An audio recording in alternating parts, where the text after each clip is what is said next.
Daily Broadside, day 794. I say 794 because 793 got posted and then it never went anywhere. It's got 0 views. It's been shadow banned. And I went back and watched it. I'm like, I didn't say anything. Started talking about the fires a little bit. But speaking of the fires, we now learned that there was an arson arrest. And, kind of looks like the profile of a terrorist, of which we've seen in this country before. Seems odd that a fire can start in multiple cities like that. And I understand how embers can carry with wind and start new things, but different cities is a completely different animal. And then reports of arson all make it start to make sense, So there are a lot of ways that you can take this country down because of soft infrastructure. And knowing when the Santa Ana winds and all that stuff are going to be at their greatest, and kindling is at its most precious. It's really not that hard because fire is an easy way to do it. I mean, there's only so many fire trucks in this. You could get a fire going big enough in a state that you could take half the country's resources of firefighters and still not be able to contain it, because that stuff just starts rolling so fast, and it's so much, it takes so much water to put out a fire. It's not like, you see these people with garden hoses on their roof. All that's doing is keeping things cooler, okay? Because that's not putting the fire out, Notice how the firefighters do not have on their trucks garden hoses. They're putting out like hundreds of gallons of water at a time. A garden hose is only going to do so much.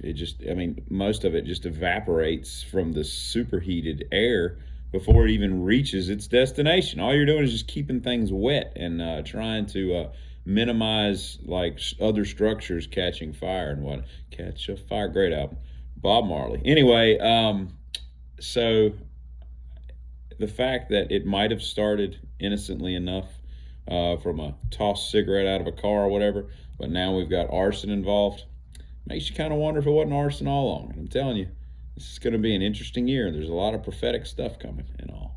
So that'll be cool. I was looking at I was watching a video of a squirrel making a nest inside of its nest, and it was like a hidden camera thing. And I gotta tell you, you ever look up in a tree and you see those squirrel nests? They're big, look like just big balls of leaves and debris and stuff. And I gotta tell you, man, that looks so comfortable. Like just to have like a leaf papoose and just be curled up with your buddies, just sleeping in a squirrel nest. It just looks very comforting when you wake up and it's 17 degrees outside. I'm gonna have to warm up my diesel, which apparently a couple people on the internet and TikTok advise against, but I've been doing it forever and my diesel seems to be fine. So there's that. Anyway, I don't know. I noticed today that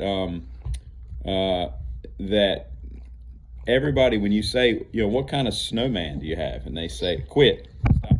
When you say abominable, which is a difficult word to say at times, I bet you most people don't even know what abominable.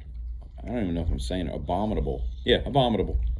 It means detestable, and I find it interesting that most people probably wouldn't even know what that word means, Dave Perner from Soul Asylum looks more and more like Robert Plant as we go on every day. And I've got a new game that I'm going to start playing. It's not really a game. It's just I don't know, just to be something fun to do. When I go out with friends for dinner, we're all just going to throw down our credit cards to pay, and the waitress is just going to randomly pick one. I like that. I saw that somewhere the other day, and that seems like a good idea. You might get stuck with a $400 bill, but you might get to eat for free. It all comes around.